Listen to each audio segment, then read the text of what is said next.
बिस्मिल्लाहिर्रहमानिर्रहीम। अस्सलाम वालेकुम नाज़रीन, मैं आसमा शिराजी। प्रोग्राम है फैसला आपका। और इस वक्त पाकिस्तान की सियासत जो है वो बड़े एक दिलचस्प मरहले में दाखिल हो गई है। उसकी वजह यह है कि कुछ दिन पहले हुकूमत को हमने दुआएं करते हुए सुना कि नवाज शरीफ साहब की सेहत ठीक हो जाए, और उनके जो तबीयत थी उसके बारे में उनकी वजीर सेहत वहां पहुंचती रही। उनके मुस्तकिल जो है वो बयानात आते रहे कि नवाज शरीफ की सूरत हाल बेहतर नहीं है, उनकी हालत तशवीशनाक है।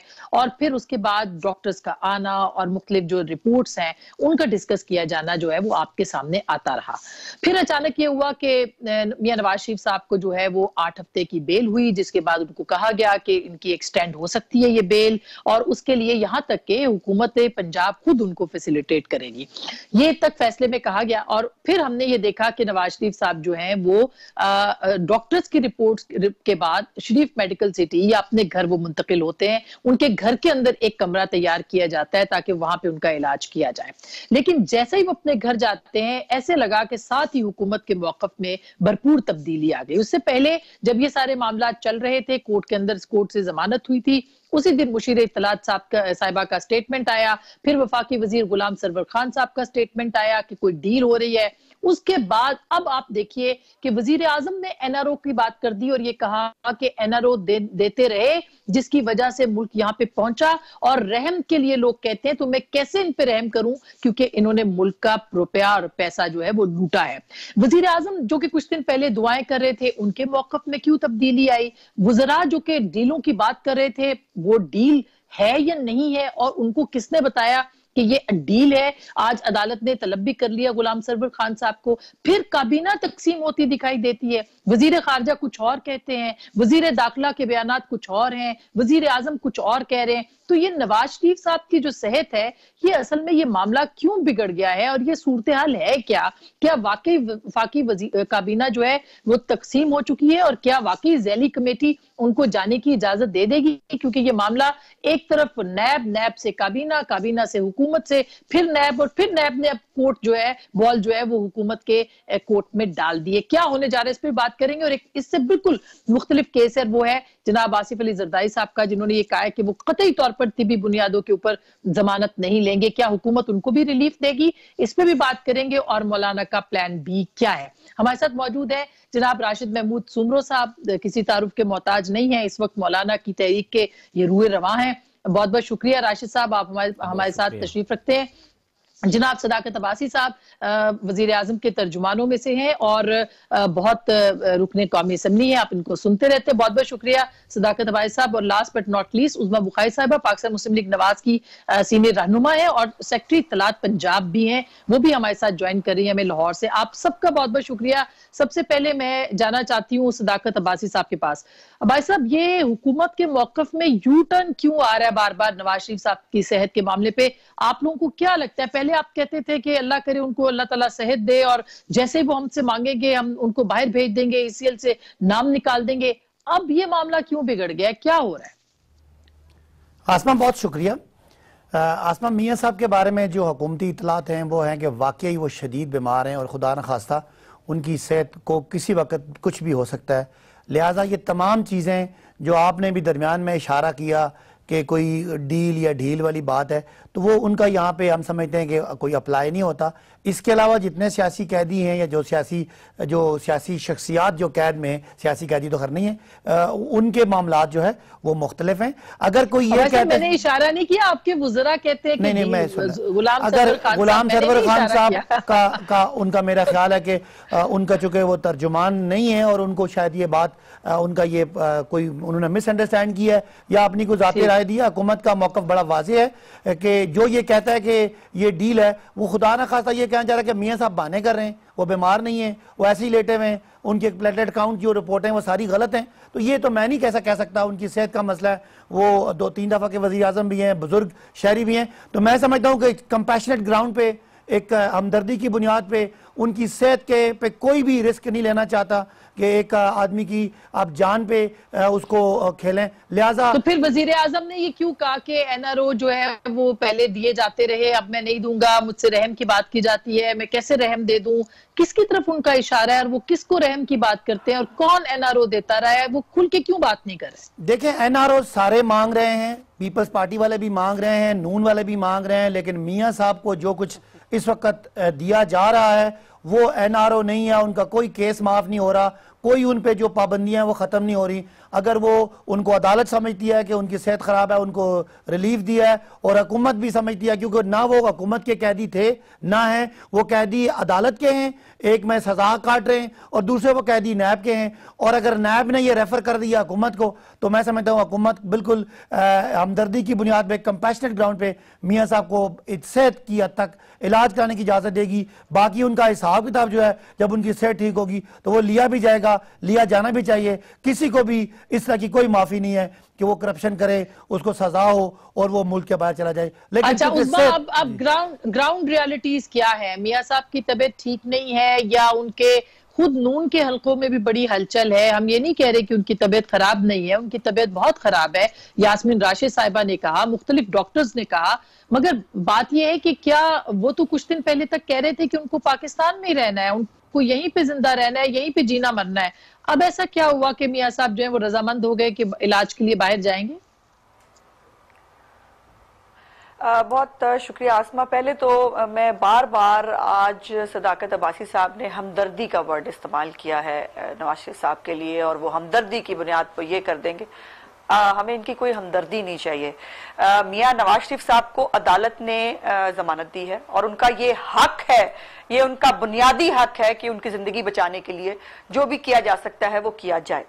और जो हॉस्पिटल के अंदर उनको शिफ्ट इसलिए नहीं किया गया था डॉक्टर्स के मुताबिक, चूंकि वहां पे किसी भी किस्म की इन्फेक्शन कैरी करने का चांस ज्यादा है, क्योंकि उनकी प्लेटलेट्स जो है वो कुव्वत मुदाफित के उसमें नहीं है। वो अगर खुदा न खासा को इन्फेक्शन कैरी करें तो वो उनके लिए खतरनाक हो सकती है। तो जितनी भी हम एहतियात कर सकते थे वो हम करने की कोशिश कर रहे हैं। मियां साहब की हालत अभी भी अच्छी नहीं है और उनके बारे में चंद घंटे पहले कुछ और मामलात होते हैं, फिर कुछ तबीयत संभल जाती है, बस ऐसे ही कुछ मामला चल रहे हैं। अब दूसरा यह है कि इमरान खान साहब अपना रहम जो है ना, रहम दिल इंसान के दिल में होता है, तकब्बुर से भरे हुए दिल के अंदर रहम नहीं होता। सेल्फ सेंटर्ड आदमी के जो है वो दिल में रहम नहीं होता। जिस शख्स को अपनों पर रहम नहीं आता वो किसी के ऊपर क्या रहम करेगा? सो इस आदमी से तो रहम हमें चाहिए ही नहीं, पहली बात। दूसरी बात यह है कि ये भी आपको पता होगा, और ये एक जिंदगी एक ही दफा मिलती है आसमा, और हर एक की जिंदगी बड़ी इंपॉर्टेंट होती है, घर वालों के लिए भी होती है, और जब वो एक पॉलिटिकल पार्टी के सरबराह हों तो जाहिर है उनकी भी बहुत सारे मुझ जैसे उनके फॉलोअर्स, उनकी पार्टी के वर्कर्स, वोटर्स हो सकते हैं जो उनसे प्यार करते हैं। और ये भी आपको याद होगा कि कोई गरीब आदमी भी हो ना, वो भी अपना घर बेचना पड़े, अपना गुर्दा बेचना पड़े, कुछ भी करना पड़े, वो करके अपने घर के अंदर कोई मरीज हो उसका इलाज कराने की कोशिश तो हुकूमत के मौके तो इलाज कराना किसी का बुनियादी हक है। आपके ख्याल में हुकूमत जो तैयार थी, बिल्कुल वो कह रहे थे हम ईसीएल से नाम निकाल देंगे, इलाज के लिए भेज देंगे, क्या हुआ ऐसा कि हुकूमत को ये कहना पड़ा कि आप काबीना के पास जाएं, काबीना की ज़ैली कमेटी देखेगी? ये सारा प्रोसेस एकदम से दोबारा से कैसे शुरू हो गया?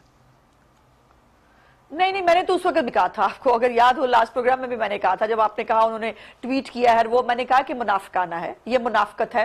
और अब जब पता है कि वो बहुत बीमार है और हमारी हठधर्मी की वजह से इस स्टेज पे पहुंचे हैं, तो अब एक ट्वीट करके वो फारिग होना चाहते हैं। और जाहिर है एक कैदी भी अगर जेल में है ना आसमा, और वो कैदी उस वक्त नैब के पास थे और उनकी हालत यहां तक बिगड़ी, किसी को बताया नहीं, और यहां तक जहां मामलात पहुंचा दिए, उसके बाद कवर करने की कोशिश की गई। अब क्या हो रहा है कि अब भी वो पिंग पोंग खेल रहे हैं, अब भी वो असलियत नजर आ रही है जो इनके अंदर है। ये लोग ना किसी पर इनके अंदर ना अल्लाह ने दिल दिए हैं, ना इनके अंदर अल्लाह ताला ने कोई रूह रखी है। ये अजीब किस्म की मखलूक है जिसको ना मरना है, ये तो ना बीमार होना है, और ना जिनके बुजुर्ग घरों में, ना जिनके बुजुर्ग घरों में ये खुद भी। एक मिनट, इमरान खान साहब भी, एक मिनट मेरी बात सुनो आसमा, इमरान खान भी सीनियर सिटीजन है ना, ही इज 65 प्लस। तो इमरान खान साहब जो है वो मुझे बड़ी अफसोस से कहना पड़ता है, इनके मिनिस्टर हो या जो भी हो, वो ऐसे हैं जैसे वो कोई आबे हयात पी के आए हैं सब के सब, और इनको ना इनके घरों में बुजुर्ग हैं ना ये खुद बुजुर्ग हैं, और जो दिल चाहता है वो बोले चले जाते हैं। आज वज़ीर सेहत ने क्या कहा पंजाब की, मैं सिर्फ दो जुमले क्या उन्होंने, एक तरफ वो कह रही है देखिए जी हर एक का बुनियादी हक है कि वो जहां से मर्जी इलाज कराए, उनको जमानत मिल गई है। दूसरी तरफ वो कह रही है वो मेरी रिपोर्ट वापस भेज दी है, मुझे बताएं कौन से टेस्ट नहीं हो सकते। और बीबी की ही एक जगह खड़ी तो हो जाओ, जब खुद मान रही हो और कह रही हो कि उनका हक है वो जहां मर्जी इलाज कराएं, तो आप ये पिंग पोंग किस लिए खेल रही हैं? ये आप अपना शो कर रहे हैं, अपना ज़र्फ दिखा रहे हैं। इंटरेस्टिंग पॉइंट है, इस पे मैं अब्बासी साहब से पूछूंगी, लेकिन सुमरो साहब, नवाज शरीफ के जाने से किसकी सियासत खत्म हो जाएगी और नवाज शरीफ के रहने से क्या होगा, आपके ख्याल में क्या है? क्योंकि आपके सुने आपके धरने की वजह से भी बहुत प्रेशर बिल्डअप हुआ है। आसमा, सबसे पहले तो मैं आपका शुक्रिया अदा करता हूं और उज़्मा साहिबा को मुबारकबाद देता हूं कि सदाकत अब्बासी साहब ने नवाज शरीफ साहब को चोर से बुजुर्ग शहरी तक पहुंचा दिया है। अब वो चोर से बुजुर्ग शहरी पाकिस्तान के बन गए हैं। तो जहाँ तक बात है, मैं ये पाकिस्तान के बहुत ही सीनियर पॉलिटिशियन रहे हैं मियां मोहम्मद नवाज शरीफ साहब, इस मुल्क के वज़ीर आज़म रहे हैं और 2 मरतबा वज़ीर आज़म रहे हैं, और उनके दौर में पाकिस्तान ने 3 मरतबा और उनके दौर में पाकिस्तान ने बहुत तरक्की की है। मेरा ख्याल है कि इसको सियासत का मौजू नहीं बनाना चाहिए।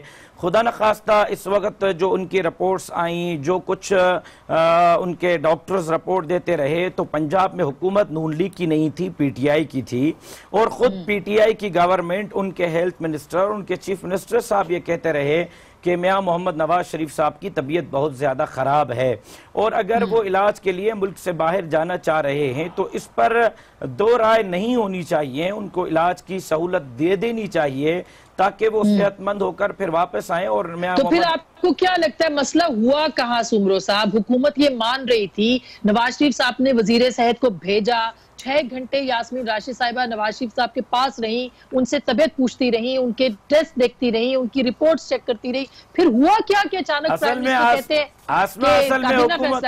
असल में हुकूमत को खुद पता नहीं होता है कि हमने करना क्या है, वो खुद फैसले के मुंतजिर होते हैं कि हमारे पास फैसला आएगा तो हम फैसला करेंगे। तो मेरा ख्याल है कि हुकूमत अभी तक मुंतजिर है कि हमने करना क्या है। लेकिन इस पर जो है खुदा न खास्ता अगर जुल्फकार अली भुट्टो की तरह एक और पाकिस्तान के फार्मर प्राइम मिनिस्टर को जो है वो जेल के अंदर और कैद के अंदर खुदा न खास्ता कोई ऐसा मिसहैप हो जाता है जो पाकिस्तान के लिए, पाकिस्तानी आवाम के लिए, पाकिस्तान के फ्यूचर के लिए नुकसानदेह है, इन चीजों की तरफ हमने न सोचना चाहिए न देखना चाहिए। मियां नवाज शरीफ साहब ने बड़ी हिम्मत के साथ और उनकी बेटी ने जेल को बर्दाश्त किया, अपने केसों का सामना किया और अब तक कर रहे हैं और लड़ रहे हैं। मेरा ख्याल है कि इलाज पर दो राय नहीं होनी चाहिए। सुमरो साहब, जब ये सलमान शहबाज साहब ट्वीट करते हैं कि बड़ी महारत से लेके निकल के आ गए शहबाज साहब, तो फिर शुभात तो होंगे, फिर हुकूमत क्यों नहीं कहेगी कि कुछ ना कुछ दाल में काला है? क्या उनकी फैमिली को इस तरह के स्टेटमेंट्स देने चाहिए थे? उज़्मा से भी सवाल करूंगी, लेकिन पहले आप भी इसको रिस्पॉन्ड। अब इस पर तो वही जवाब दे सकते हैं कि ट्वीट गलत है या मेडिकल रिपोर्टें गलत हैं। न मैं जो है उनकी ट्वीट पर कोई तबसरा कर सकता हूं, न मैं उनके जो है मेडिकल रिपोर्ट्स पर कोई तबसरा कर सकता हूं। अगर डॉक्टर्स कहते हैं और पीटीआई की गवर्नमेंट के अंदर उनका हेल्थ मिनिस्टर कह रही है कि वाकई में साहब बीमार हैं, तो फिर मेरी जाती राय, मेरी जमात की राय यह है कि उनको मुकम्मल इलाज का हक मिलना चाहिए। अच्छा अब्बासी साहब, एक इंपॉर्टेंट पॉइंट ये, आप ये कह रहे थे कि हम ये बात नहीं कर रहे, आप वफाकी वुज़रा की बात सुने, आज आपने फवाद चौधरी साहब का स्टेटमेंट सुना है? उन्होंने कहा कि नैब के अंदर इसका मामला नहीं आया, नवाज शरीफ साहब का काबीना के अंदर अगर आएगा तो कम से कम मैं तो उसके ऊपर बात नहीं करूंगा। इसी तरह से फैसल वावडा साहब का आपने ट्वीट देखा है? तो भाई और वजीर खारजा कुछ और कह रहे, आपकी अपनी काबीना के अंदर इतनी मुतनाज़ा बयानात हैं कि आप किसी क्या कह सकते हैं? खुद आपकी ये जाती राय हो सकती है, लेकिन काबीना हुकूमत है सर, वो तो कुछ और कह रही है। आसमा, दो बातें हैं। मियां साहब के बारे में फौरी उनको क्यों ईसीएल से नहीं निकाला जा रहा? इसलिए कि लीगल एसओपीज है, कोई भी जिम्मेदारी नहीं लेना चाह रहा। मियां साहब 2 वजह से जेल में, एक उनको करप्शन के केस में सजा हुई है जो अदालत ने दी है, अदालत के कैदी हैं, और दूसरा एक करप्शन का केस है चौधरी शुगर मिल, उसमें वो नैब के कैदी हैं। लिहाजा हमने कहा कि अगर कल नैब उनसे इन्वेस्टिगेट करना चाहे और मियाँ साहब भी खुदा न खास्ता इसहाक डार की तरह भाग जाएं या हसन की तरह भाग जाएं, हुसैन की तरह भाग जाएं, सलमान शहबाज की तरह भाग जाएं, अली इमरान की तरह भाग जाएं और हमें कल उनको हमें देना पड़ जाए, हम तो अदालतों के सामने यानी कतारे में होंगे। हुकूमत की जिम्मेदारी है कि कोई भी मुल्क का करप्ट आदमी है या एलिजेडली करप्ट आदमी है, मुलजिम है, उसको हमने प्रोड्यूस करना है। तो जितनी उनकी तारीफें मियाँ साहब की हो रही हैं उनकी सेहत के हवाले से तो ठीक है, लेकिन कोई नेकी करके या कोई खुदा न खास्ता कोई किसी सियासी के केस में तो सजा नहीं है। लिहाजा हुकूमत भी मोहतात है। बाकी रही एक सियासी आदमी है, उनको एक रिलीफ मिला है हुकूमत और अदालत की तरफ से, उस पर सियासी कॉमेंट्स होंगे। हम जो आपको तर्जुमान बोल रहे हैं, हम वजीर आज़म पाकिस्तान के तर्जुमान बोल रहे हैं। वुज़रा की बात कहाँ किसने क्या कहा, उनके अंदाजे हैं। हुकूमत समझती है कि वाकई मियाँ साहब बीमार हैं और जितना जल्दी प्रोसीजर हो जाए और इदारे अपनी अपनी जगह जिम्मेदारी लें कि कल मियाँ साहब भी अपने बच्चों की तरह भाग जाएं तो उनका हिसाब किताब तो होना है। मुझे रिस्पॉन्ड करना है, उनका हिसाब किताब तो होना है, लिहाजा कोई जिम्मेदारी नहीं ले रहा। मैं भाई साहब मैं पूछती यही सवाल जो है जो सलमान शहबाज के ट्वीट का था, उस्मा इसका तो जवाब दीजिए। अगर उनकी तबीयत वाकई खराब है तो, और जो कि है, हम सब जानते हैं कि उनकी तबीयत बहुत खराब है, फिर उनको क्या जरूरत थी कि वो ये कहते कि बड़े आराम से लेके वो निकल गए और बड़ा उन्होंने सुपरमैन की तरह का शहबाज साहब को जो है वो शो किया। वाई? देखिए, मैंने फ्रैंकली नहीं देख सकी उनका ये ट्वीट क्या था, और मुझे ये पता चला है जरूर कि कोई ट्वीट था, उसको उन्होंने रीट्वीट किया है या लाइक किया है, मैंने ये सुना है। लेकिन मेरी गुजारिश ये है कि सलमान शहबाज कुछ भी कहते रहे, इनको बड़ा फर्क पड़ता है सलमान शहबाज की बात का, या हुकूमत जो है उसको वो करना है जो ये भी बकौल इनके SOPs हैं। अब जरा मुझे ये बताइए, शब्बर रिजवी साहब ना कसब बैंक के जो इस वक्त चेयरमैन FBR है, लोगों से पैसे उनका नाम ECL से कौन से कानून के तहत निकाला गया? लियाकत जतोई साहब को कौन से कानून के तहत उनका नाम ECL से निकला था? जुल्फी बुखारी अभी प्राइम मिनिस्टर नहीं थे साहब मौसूफ, और वो टेलीफोन करके एक मिनट वजीर दाखिला को 1 घंटे के अंदर उसका नाम निकलवा दिया। ये बैठे रहे एयरपोर्ट के ऊपर, जब तक मेरे प्यारे चहेते का नाम नहीं निकलता मैं जाऊंगा नहीं। अभी 2 महीने पहले कोई गौहर अहमद साहब हैं, उनका ECL से बगैर किसी चीज के वो रिकमेंड किया, फारूक नसीम साहब ने उनका नाम निकला। ये कौन से SOPs के तहत हुआ? ये वही SOPs हैं जो इनके एहतसाब के ऊपर है कि बाकी लंबी चार्जशीटें हैं। आज वो नैब मुखालिफ वाली बात नहीं है नवाज शरीफ भाई, कैबिनेट की एक मैं जुमला बोलूं, कैबिनेट की जिम्मेदारी है। मेरी बारी है, एक जुमला साहब, मेरी बारी है ना, मुझे बात करने दें, मेरी बारी है। हमारे इस तरह कौन जिम्मेदार? मेहरबानी करें, अपनी अपनी बारी पे बोलते हैं, अपनी बारी पे बोलते हैं, मेहरबानी करें। मैं सिर्फ इसमें ये कहना चाहती हूँ, वाडा साहब पहले उस पे आ जाते हैं। वाडा साहब को आपको पता ना, उनको पहले तो उनकी जो ऑफशोर कंपनियां और जायदादें थी, पहले वो मान ही नहीं रहे थे और उनके खिलाफ खबर भी नहीं लगाई जा सकती थी। अब कल परसों खबर पड़ी गई है, जो सारे पाकिस्तान ने पड़ी है, कि हमारी टैक्स एमनेस्टी जो हमने शुरू की थी वो इससे इस चोर ने फायदा उठा लिया, जो दूसरों को चोर चोर कहते हुए जो है थकते नहीं। तो इससे पहले एमनेस्टी में बाजी अलीमा ने फायदा उठा लिया। आप दूसरों के करप्शन केस एक करप्शन केस के अंदर ना जमानत उनको मिल चुकी है, और उसके ऊपर जो अभी अरशद मलिक की वीडियो का फैसला होना है भाई, उस पर जो इतराफे जुर्म किया है ना अब्बासी साहब, जरा हौसला करें, उनका फैसला आने दें, आपको लग पता जाएगा। और चौधरी शुगर मिल के अंदर जो लाखों और वो पता नहीं कितने का केस था, उस पे हाई कोर्ट ने जो चार्जशीट किया है नैब को, जो नैब के बारे में इस केस के हवाले से जो परखचे उड़ाए हैं, मेहरबानी कभी वक्त मिले तो वो जरूर पढ़ लीजिए। लेकिन आप मेहरबानी ऐसा करें कि दूसरों को चोर डाकू कहने की बजाय अपने फॉरेन फंडिंग अकाउंट का जैसा उसको होने दे। आप फिर इस्लामाबाद मैं उसमें भी आती हूँ, ज़कात को बच रहे हैं। अच्छा सुने लगा हुआ जिसका भी था, वो लगा हुआ जिसका भी था, आपके साथ है, वो सबको नजर आता है। अपने नैब को छोड़ देते हैं, इलेक्शन कमीशन तो आपका था ना, सजा नहीं हुई, मीर साहब को सजा हुई। अच्छा मैं एक सेकंड मुझे सवाल पूछने दे, फैसला कराएं, क्यों नहीं होने देते? ज़कात का पैसा होना चाहिए, इम्पोर्टेंट है। अच्छा उठाते हैं वजीर आजम, मेरी ज़कात का पैसे का जवाब दे, मेरी खैरात के पैसे का जवाब दे। ये केस पर खराब खा के अब अदालत में जाएं, और आपको कहेगा कोई कुछ नहीं, ऐसे नहीं होगा। उस्मा प्लीज आप पूछेंगे भी और जवाब लेंगे भी। उस्मा अदालत में जाएं, बात तो सुन ले, बात तो सुन ले। इस तरह अदालत ही है, हो जाएगा के पास एक आईनी इख्तियार है, वो इसलिए ट्राई कर रहे हैं आपको, आप वहां से भागते हैं। जवाब दे, मेरी बात तो सुन ले आप। इस बात मुझे कुछ समझ नहीं आएगा तो ये प्रोग्राम कैसे चलेगा। मैं चाहती हूँ कि आप लोगों की सबकी बात सामने आए। सुमरो साहब, अब आप मुझे ये बताइए कि अगर नवाज शरीफ साहब चले जाते तो हुकूमत को क्या नुकसान होगा? अगर, क्योंकि अभी अब्बासी साहब ने कहा कि अगर वो वापस ना आए तो क्या होगा? आप बताएं, मुत्तहिदा अपोजिशन जो है वो क्या सोचती है इस मामले के ऊपर? राबर कमेटी आपने बनाई हुई है, वो जाहिर है कि सेहत के मामले पे बात नहीं कर रही, मगर आपने एक पूरा धरना दिया हुआ है, आप बैठे हुए इस्लामाबाद के अंदर। आपको मुस्तकबिल की जो पॉलिटिक्स है वो क्या नजर आ रही है इस वक्त? आसमा, जहां तक मियां मोहम्मद नवाज शरीफ के जाने से हुकूमत को क्या नुकसान होगा आपका सवाल है, हुकूमत एनआरओ से अब ECLC पर आ गई है, हुकूमत एनआरओ से अब बाहर भेजने पर आ गई है। हुकूमत का मसला यह है कि 18 महीने गुजर गए हैं, हुकूमत अभी तक इल्जामात से और चोर चोर से बाहर नहीं निकल रही। यहां तक कि खुद 100 दरखास्तें उन्होंने फॉरेन फंडिंग केस पर दी हुई हैं कि इसकी कार्रवाई हिडन रखी जाए। फॉरेन फंडिंग केस की जजमेंट की तरफ वो नहीं जा रहे। अच्छा, अब ये ठीक हो गया। सुमरो साहब, मैं ब्रेक ले लूं, एक ब्रेक के फौरन, ठीक है, मैं ब्रेक ले लूं। ब्रेक के बाद हम जरूर इस बात पे भी आएंगे और जरदारी साहब की सेहत का भी मामला बहुत इंपॉर्टेंट है और मौलाना का प्लान बी जिसकी तरफ वो मुड़े हैं। इसका मतलब ये है कि 2-3 दिन से जो मुलाकातें नहीं हुई राबर कमेटी की और हुकूमती मुज़ाकराती कमेटी की, इसके पीछे क्या राज है, इस पे हम जरूर बात करते हैं। एक छोटी सी ब्रेक लें, ब्रेक के बाद वापस आते हैं, जाइएगा मत।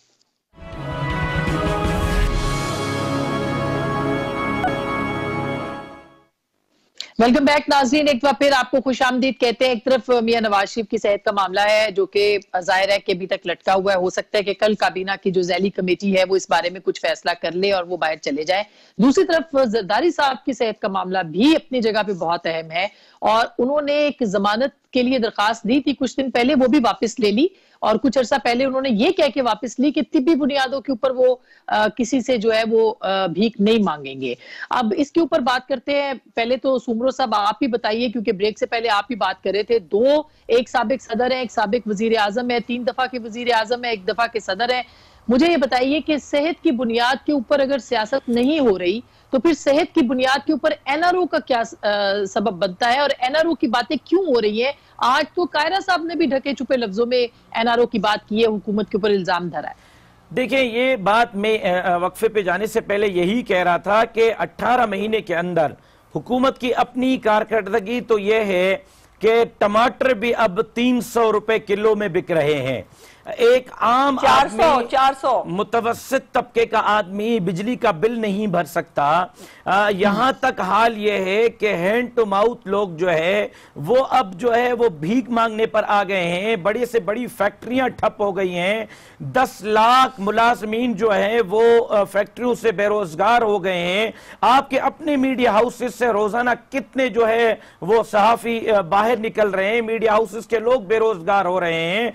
तो इस हुकूमत के पास अब यही एक पॉइंट है जिस पर वो आवाम की आंखों में धूल झोंकना चाह रहे हैं, आवाम की आंखों पर पट्टी बांधना चाह रहे हैं, आवाम को इसी नारे पर बेवकूफ बनाना चाह रहे हैं।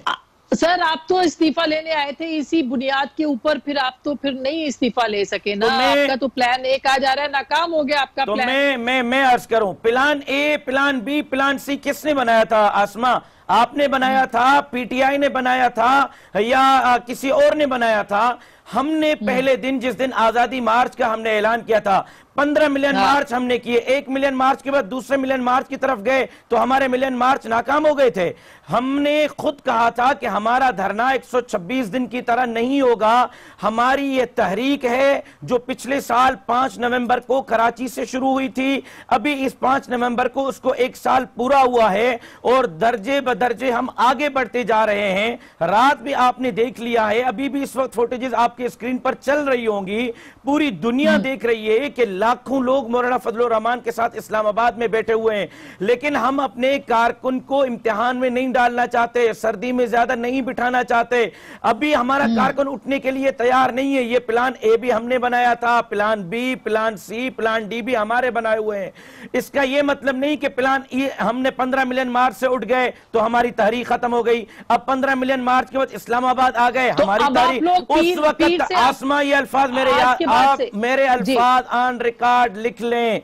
ये तहरीक जो पिछले साल 5 नवंबर से शुरू हुई थी, जो अब इस्लामाबाद में मौजूद है, हमें तो बड़ा कहा जा रहा था कि मलेशिया आ रही है, अंसारुल इस्लाम के रजाकार आ रहे हैं। असल में कोई बहाना नहीं मिल रहा था। मजहब कार्ड, मदरसे के बच्चे, फिर जो है वो अंसारुल इस्लाम के, ये सारे दम तोड़ गए। अब जी प्लान ए नाकाम हो गया। कोई प्लान नाकाम नहीं हुआ, हम आगे बढ़ रहे हैं और उस वक्त तक ये तहरीक जारी रहेगी जब तक रहबर कमेटी के तयशुदा 4 मुतालबात पूरे नहीं हो जाते, पूरे नहीं होते। अच्छा अब्बासी साहब, अब ये और प्लान ए भी अभी खत्म नहीं हो रहा। अभी हमारा कारकुन उठने के लिए तैयार नहीं है। हम रोजाना उनको कहते हैं कि हम प्लान बी की तरफ जाएं, हमारा कारकुन कहता है कि नहीं, अभी हम प्लान ए को छोड़ने के लिए तैयार नहीं है। यही मैं पूछना चाह रही थी कि इसका मतलब ये है कि आपका धरना ये खत्म हो रहा है, आपने क्लैरिफाई कर दिया नहीं खत्म हो रहा। तो अब अब्बासी साहब ये मुझे बताएं कि हुकूमत का क्या एक काम होता है। जब आपका धरना था, बात हो रही थी, मुज़ाकरात हो रहे थे, फिर चीफ जस्टिस साहब के पास भी गए। अब आप मुझे बताएं कि एक पूरा धरना है और हजारों लोग बैठे हुए हैं और कोई हुकूमत, अब 2 दिन से तो मुलाकातें भी नहीं हो रही। क्यों मुलाकातें नहीं हो रही? क्यों मौलाना को इंगेज नहीं किया जा रहा?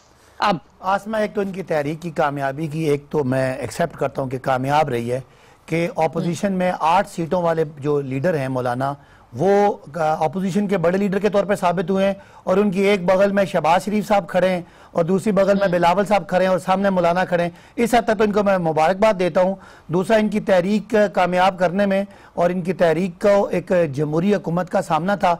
हमें ना तो मुस्लिम लीग नून की तरह मॉडल टाउन की गोलियां मारी, ना गुल्लू बाट भेजे, ना हमने पुलिस से टीयर गैसिंग कराई। हम इनके जमहूरी राइट को मानते हैं, तस्लीम करते हैं, इनके कारकुनों से उतना ही प्यार करते हैं। वो भी तो डी चौक तक नहीं आएगा। मुझे बात सुनने करने देना। हम इनके कारकुनों से उसी तरह ही प्यार करते हैं जिस तरह पीटीआई के कारकुनों से प्यार करते हैं। डी चौक में हमने भी 2 दफा नहीं जा सके थे, इसलिए कि डी चौक में सुप्रीम कोर्ट और अदलिया का हुक्म नहीं है। जब हम थे उस वक्त कोई अदलिया का इस तरह का ऑर्डर नहीं था। तो बहरहाल हम इनके कारकुनों को पानी देंगे, उनको खाना देंगे, उनको रास्ते देंगे, दवाइयां देंगे, प्यार देंगे, मोहब्बत देंगे। ये बैठे अपना पूरा जमहूरी हक इस्तेमाल करें, हमारे खिलाफ तकरीरें करें, हमारे खिलाफ अपना इस्तीफे मांगें, जो मर्जी करें। हम नवाज शरीफ हुकूमत की तरह, शहबाज शरीफ और राना सलाह की तरह अपने सियासी लोगों पे गोलियां और गुल्लू नहीं चलाते। हमें ये आज पुरअमन है। अच्छा, जब ये पुरअमन है, हम अब इनका मुतालबा हमारा भी मुतालबा था कि नवाज शरीफ इस्तीफा दे, उन्होंने नहीं दिया। इनका भी मुतालबा है, ये अपने तरीके इस्तेमाल करें। जब इनका कोई भी मुतालबा इस्तीफे के अलावा होगा तो हम इनको जरूर इंगेज करेंगे।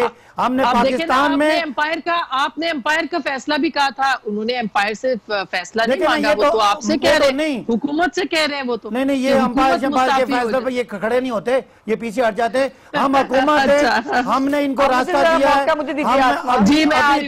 हम प्राइम मिनिस्टर कहते हैं कि अगर इनको जगह नहीं है तो इनको जो हमारी जगह बनी हुई है वहां दें। हमें पता है कि इनको बेवकूफ बनाया गया। और ये कहते हैं ना कारकुनों को, ये कहते हैं ना कि पाबंदी कैसे बेवकूफ बनाया। अच्छा, इनको मजहबी कार्ड इस्तेमाल करके इसराइल के झंडे गाड़ने की, कादियानियों की बात करके लाया गया। लेकिन एक बात और मैं खबर दे दूं, राशिद साहब बैठे हैं, इन्होंने अपने जो आम कारकुन है उनको टीवी पे आने पे पाबंदी लगा दी है। ये मीडिया पर हम पे इल्जाम लगाते थे, इन्होंने मीडिया पे पाबंदी लगा दिया। बिकॉज आप लोग जब इंटरव्यू करते हैं उनसे पूछते हैं आप क्यों आए, तो अच्छा, अब ये इसराइल का कर्जा आने लगा। जी मैं उस्मा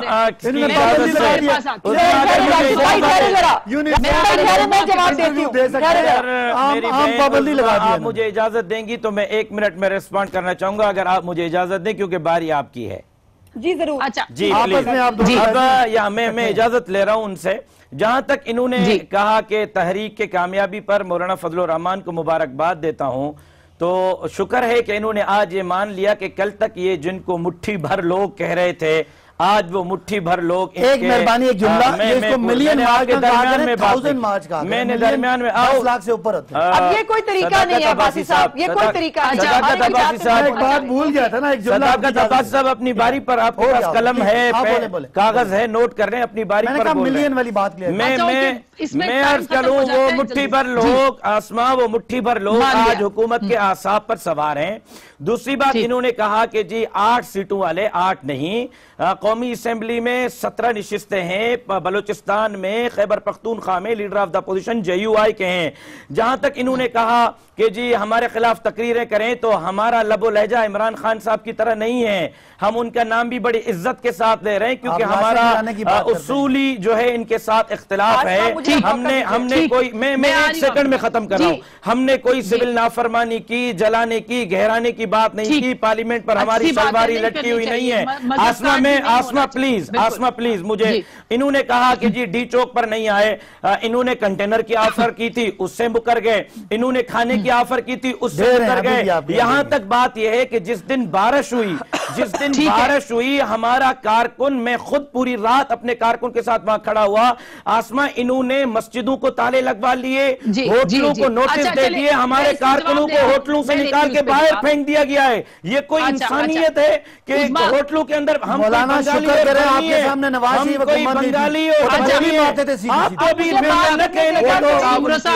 सुमरो साहब उज़मा की उज़मा देखिए, पहली तो मेरी गुजारिश ये है कि अब्बासी साहब की ना याददाश्त बड़ी कमजोर है। ये पुरअमन लोग जो है ना, ये अपने साथ करेने और कटर्स लेके आए थे और हजारों लोगों के सामने नहीं खड़ी होती है हुकूमत और नहीं खड़े होना चाहिए। याद है जब पिछले दफा आए थे मेरे साथ आप ही के प्रोग्राम में तो बड़ा खौफजदा थे, वो मलेशिया है, वो ये है, वो है, और वो कितने जो है वो पुरअमन लोग हैं, किस तरह से नज़्म ज़ब्त के साथ बैठे हैं। इनको सीखना चाहिए। आप इंटरव्यूज की बात कर रहे हैं, आपके इंटरव्यूज तो सुनाए नहीं जा सकते। जो लोग आपसे इंटरव्यू लेते थे ना, खवातीन से या बाकी लोगों से, आप यहाँ क्यों आए हैं वो बताए नहीं जा सकते। और आप मौलाना फजलुर रहमान एक फिर भी कदावर शख्सियत है, आप तो वो ताहिरुल कादरी के गोडे पे बैठ के आए थे, हम तो चले बगलों में खड़े हैं ना, आप तो उनको घुटनों में बैठ के आए थे। और वो घुटनों में बैठने वाला आके जो कफन जिसने पहनना था, जिसने वापस जाते हुए जिसने जमहूरियत की कब्र खोदी थी ना, आप उन लोगों में से हैं। और बराए मेहरबानी जरा मॉडल टाउन का जो अपने कजन से कहें किसी दिन फोन कराएं, कत्ल का हिसाब लेने आए थे, हमारे साथ नहीं आए। मॉडल टाउन का फैसला होने दें। आपने जो कत्ल किया था उनका हिसाब लेने आए थे, वो सियासी नहीं थे। इसका फैसला होने दें।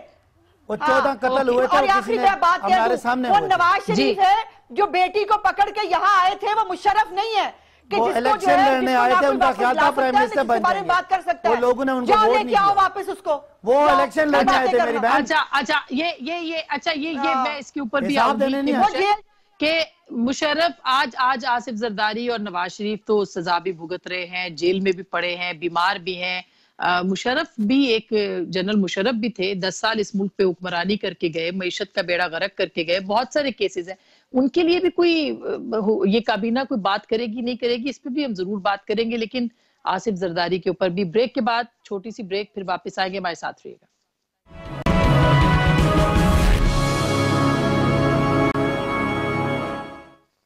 वेलकम बैक नाजरीन, एक दफा फिर आपको खुश आमदीद कहते हैं। अब्बासी साहब, एक सदर मुशर्रफ जिन्होंने आइन को 2 बार तोड़ा, बाहर बैठे हुए हैं, उनके खिलाफ तो आपने केस ही बंद कर दिए, इस्तगासा ने वापस ले लिया अपना सब कुछ, बल्कि टीम ही फारिग कर दी है, और ये खुद हुकूमत के हाथ में था जो कि आपने फारिग कर दिया। और दूसरी तरफ एक साबिक सदर जेल में है, तबीयत खराब है, और आपके वजीर दाखिला ने खुद ये कैबिनेट में कहा कि उनकी तबीयत बहुत ज्यादा खराब है, जिस पे प्राइम मिनिस्टर ने रिस्पॉन्ड नहीं किया।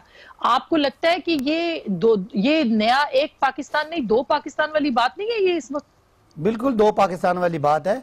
बड़े अफसोस की बात है कि जमहूरियत के चैंपियन जरदारी साहब और नवाज शरीफ साहब ने अपने दौर में मुशर्रफ को सल्यूट मार के यहाँ से भेज दिया, मुशर्रफ साहब को, जितने भगोड़े यहाँ से अदालतों को मतलूब हैं, चाहे वो मुशर्रफ साहब हों, चाहे वो हसन साहब हों, हुसैन साहब हों, इसहाक डार साहब हों, उनको सलमान साहब हों या अली शहबाज साहब हों, ये सारे भगोड़े नून लीग के दौर में यहाँ से गए। तो बहरहाल सबको वापस आना चाहिए। मैं तो इस वक्त का बिल्कुल कायल हूँ कि मुशर्रफ साहब के साथ वही कुछ होना चाहिए जो बाकी लोगों के साथ होता है। और अफसोस की बात है कि नहीं, ये तो इन्होंने भगा दिए ना, ये सारे जो मैंने नाम लिए, ये नून लीग ने, शाहिद खान साहब ने सरकारी टीम ही फारिग कर, सरकारी जहाज पे हुकूमत ने सरकारी की टीम फारिग कर दी। सुने ना, वो क्यों फारिग किया? देखें, अगर मुशर्रफ साहब को भगाया तो इन लोगों ने भगाया, हमने नहीं भगाया। हमारे दौर से पहले वो जा चुके थे। अब अगर उनके केस में मुझे डिटेल नहीं पता कि इस्तगासा ने क्या किया है, लेकिन बहरहाल वो जा चुके थे मुल्क से। और इसी तरह जिस तरह हसन हुसैन भागे, वो भी इनके दौर में भागे। हम तो समझते हैं कि जरदारी साहब वाला सवाल ये है कि अगर मियां साहब को अदालतें समझती हैं कि वो बहुत बीमार हैं, और अगर इतने ही बीमार जरदारी साहब हैं तो उनको भी जमानत मिल जाए तो कोई मसला नहीं। लेकिन कम अज कम मैं ये समझता हूं कि अगर मरियम साहिबा को कोई अगर ECL से निकालता है तो वो फिर बहुत ही बड़ी ज्यादती होगी, क्योंकि इतनी और मरियम साहिबान हैं जिनके वालिद बीमार हैं। लेकिन मियां साहब की हद तक इस वक्त ठीक जी वो सही है ना, वो भी सजा याफ्ता है। मियां साहब की हद तक मेरा ख्याल है उनकी सेहत इतनी है कि उनके लिए हमदर्दी ज्यादा है। जरदारी साहब की मेरा नहीं ख्याल। जनरल मुशर्रफ की एक लंबी दास्तान है, उस पर एक प्रोग्राम नहीं कई प्रोग्राम हो सकते हैं। जनरल मुशर्रफ से ज्यादा कोई आमिर, मैं अर्ज करूं, जनरल मुशर्रफ से ज्यादा कोई आमिर नहीं रहा। लेकिन इस्तगासा की टीम इनकी गवर्नमेंट ने खत्म की। उसके बाद फिर ऑस्ट्रेलिया में एक साबिक जनरल ने जो अरबों रुपए की मालियत का जजीरा खरीदा है, इनकी गवर्नमेंट में खरीदा है। एक वो जो कह रहा बाद में जो है वो डैम पर जाके करूंगा, उसने अरबों रुपए के लंदन में घर ले लिए हैं। क्या ऑस्ट्रेलिया में अभी इस पे क्या बात करें? अभी तो ये इल्जामात है सुमरो साहब हमारी तरह क्या ऑस्ट्रेलिया में साबिक जर्नल ने जजीरा नहीं, क्या साबिक चीफ जस्टिस घर नहीं खरीदे? सुमरो साहब मेरे पास इसकी कोई तस्दीक नहीं है, इसलिए मैं भिजवा देता हूं। इमरान खान को नकल करें, जरूर खबर मैंने देखी है। अल्लाह न करे कि मैं इमरान खान को नकल करूं, अल्लाह न करे, अल्लाह न करे कि मुल्क का बेड़ा गर्क हो जाए, मुल्क के गरीब का बेड़ा गर्क हो जाए, मुल्क तबाही के किनारे पे पहुंच जाए, मुल्क की मईशत तबाह हो जाए। अल्लाह न करे मैं इमरान खान को जो है वो नकल करूं। मैं इस मुल्क का चौकीदार हूं, मैं इमरान खान की तरह मुल्क को तबाह नहीं करना चाहता। मरियम बीबी तो बाहर नहीं जाएंगी, एक जुमला। हाँ, वैसे ये औरतें खामखा बदनाम है। आज मैं फील कर रही हूँ कि मेरे दोनों भाइयों मुझे बिल्कुल बोलने की इजाजत नहीं दी और मुझे खामखा पे मुझे एतराज है। अज़मा मुझे खामखा पे एतराज है। मैं आपकी बोल लीजिए। अच्छा मेरी गुजारिश सुन ले। अभी आपको और भी बहुत सारे एतराजात होने हैं जो मैं कहने वाली हूँ। आप इनसे कह रहे हैं ना कंडेम कर लें, मेहरबानी करें पहले जंगीर तरीन से, फवाद चौधरी से, फिरदौस आशिक अवान से, खुशबू बख्तियार से, मतलब इन सबसे कंडेम कराएं जनरल मुशर्रफ को। एक मिनट, अब आप ऐसा ना किया करें, मुनासिब नहीं लगता, ऐसे ना किया करें। अब बड़े हो जाएं प्लीज, अब आप तर्जुमान हो गए हैं, बड़े हो जाएं प्लीज, अच्छा नहीं लगता। आपकी बातें सब सुन लेते हैं ना, आप भी सुन लिया करें और आप हुकूमत में आदत डालें। अच्छा, दूसरी बात यह है कि इन सबसे कंडेम करा लें। तीसरी बात यह है कि इसहाक डार के खिलाफ आपने जो इंटरपोल में केस किया था ना, वो मुंह पे मारा है आपके। ये वो वहां व्हाट्सएप नहीं चलता वापस बुला और उन्होंने इंटरपोल वालों ने कहा कि ये जो सियासी आपने बनाया ना केस, ये अपनी जेब में रखो। सो ये जो है ना जाके, आप तो बहुत टार्जन है ना, बहुत बड़े टार्जन है आप, सादिक और अमीन है। आप मेहरबानी करें जाके ले आए मुशर्रफ को, किसने रोका है आपको? और सबसे बड़ी बात, इमरान खान से माफी मंगवाएं जिसने रेफरेंडम में चीफ पोलिंग एजेंट का किरदार अदा किया।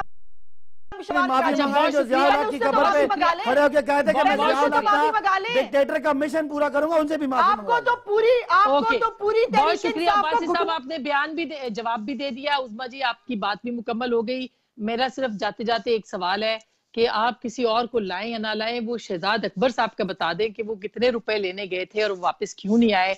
पाकिस्तान की सियासत में इसी तरह से रंग आते रहेंगे, जाते रहेंगे, लेकिन वाकई एक नहीं, दो नहीं, एक पाकिस्तान होना चाहिए जिसमें कि एहतसाब सबका हो, सिर्फ सिलेक्टिव लोगों का नहीं होना चाहिए। गुफ्तगू आपने सुनी, फैसला